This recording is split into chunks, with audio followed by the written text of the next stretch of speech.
வணக்கம் நண்பர்களே, welcome to my channel CCF. So England tour Pakistan 3 test matches நடக்க போகுது. அண்ட் இதுல இங்கிலாந்து ஸ்குவாட் அனௌன்ஸ் பண்ணிட்டாங்க. ஸோ நிறைய பாசிட்டிவ் திங்ஸ் இருக்குங்க இந்த ஸ்குவாட்ல.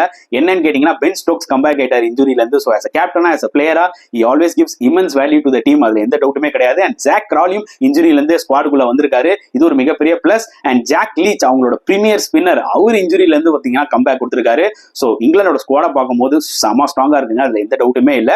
ஜாஷ் ஹல் வந்து ஸ்குவாட்ல இடம் பெற்றிருக்காரு. அது எனக்கு பிட் ஆஃப் ஷாக்கிங்கா இருந்தது. ஏன்னா ரொம்ப போரா போட்டாரு அந்த test match against Sri Lanka. But maybe ஒரு லெஃப்ட் ஆர்ம் ஃபாஸ்ட் பவுலர் வேணும்ன்றதுக்காக வச்சிருக்காங்களான்னு தெரியல. மத்தபடி ஸ்பின்னர்ஸ் பொறுத்தவரைக்கும் ரெஹான் அஹ்மத் லெக் ஸ்பின்னர் இருக்காரு, Shoaib Bashir off spinner, and Jack Leach left arm spinner. So Jack Leach வந்ததுனால தான் டாம் ஹாட்லி வந்து டீமுக்குள்ள வர முடியல. அது கிளியரா தெரியுது. But still very strong squad for England. அதுல எந்த டவுட்டுமே கிடையாது. டேனியல் லாரன்ஸ் மிஸ் அவுட் ஆறாரு. ஏன்னா 3 டெஸ்ட் மேட்ச்ல அவருக்கு அருமையான ஆப்பர்ச்சுனிட்டி கிடைச்சது. ஆனா கோட் அவுட் தான் சொல்ல முடியும். அவரோட டெக்னிக் ஒரு மிகப்பெரிய கேள்விக்குறியா வந்து அமைஞ்சது. ஸோ பொறுத்து வந்து பார்க்கலாம் இங்கிலாந்து எப்படி பெர்ஃபார்ம் பண்ண போறாங்க அகைன்ஸ்ட் பாகிஸ்தான் இந்த 3 மேட்ச் டெஸ்ட் சீரீஸ்ல.